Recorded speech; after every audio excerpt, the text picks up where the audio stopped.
three of my favorite rejected works were where is Saint Matthew and the Angel, Marie Antoinette in the Chemise dress, and Washington Enthroned.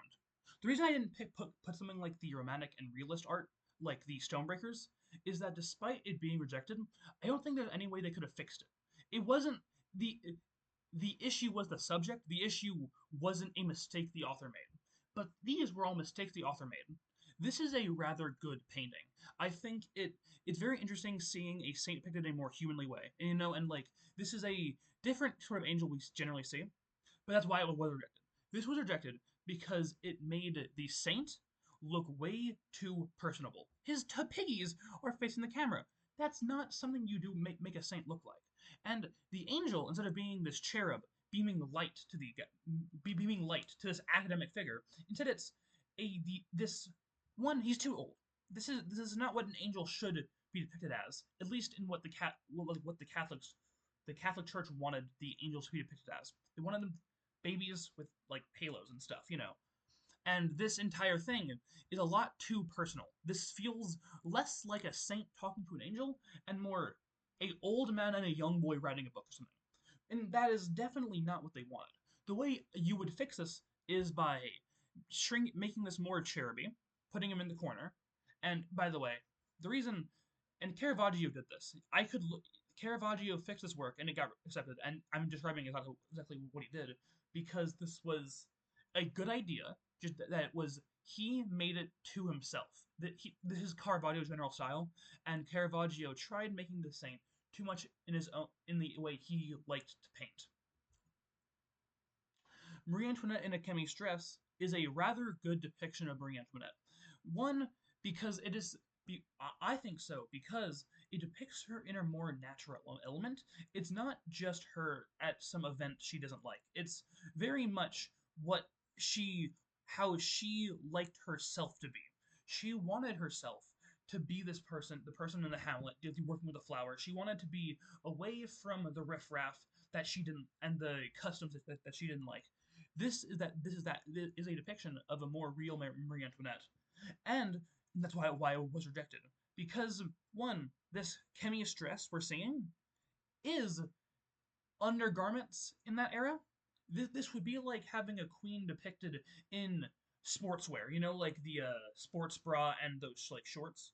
Not particularly indecent. It's not that it's immoral or for someone to be in that outfit, but it's that for a queen, you want them to be regal and you want them to be shown in their best, not their undergarments or their underclothes.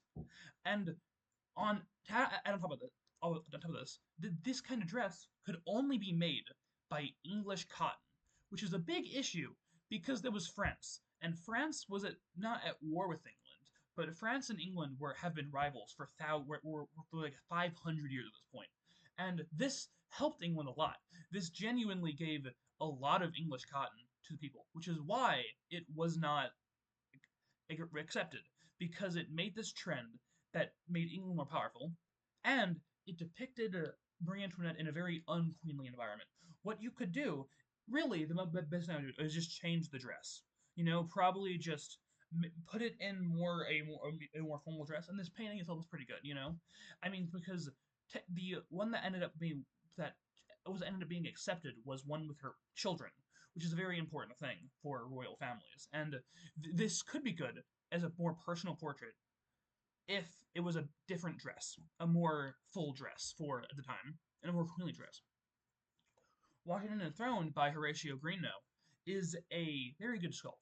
Sculpture is a very hard art form to make, and the fact is, anytime you can make a realistic sculpture, I'm going to be impressed.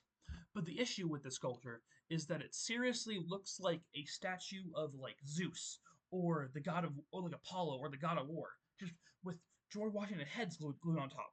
It's an incredibly impressive sculpture, but George Washington was an old man. He didn't have this. I promise you, and also his feet were not that long. Those feet are way too long. Everything about this painting makes him look like an emperor. It reminds me of much of Napoleon's sculpture of himself, the nude god. And I understand why Horatio made this painting. This is very clearly inspired by like the apotheosis of George Washington, and these things that were official art of this. of this idea of like Washington being a very noble character.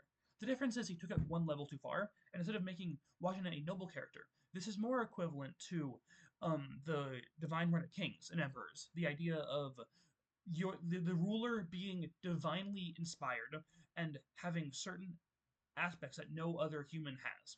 The way I would fix this is honestly change the outfit. I think that's the biggest thing. Change the outfit. Don't put him on a throne.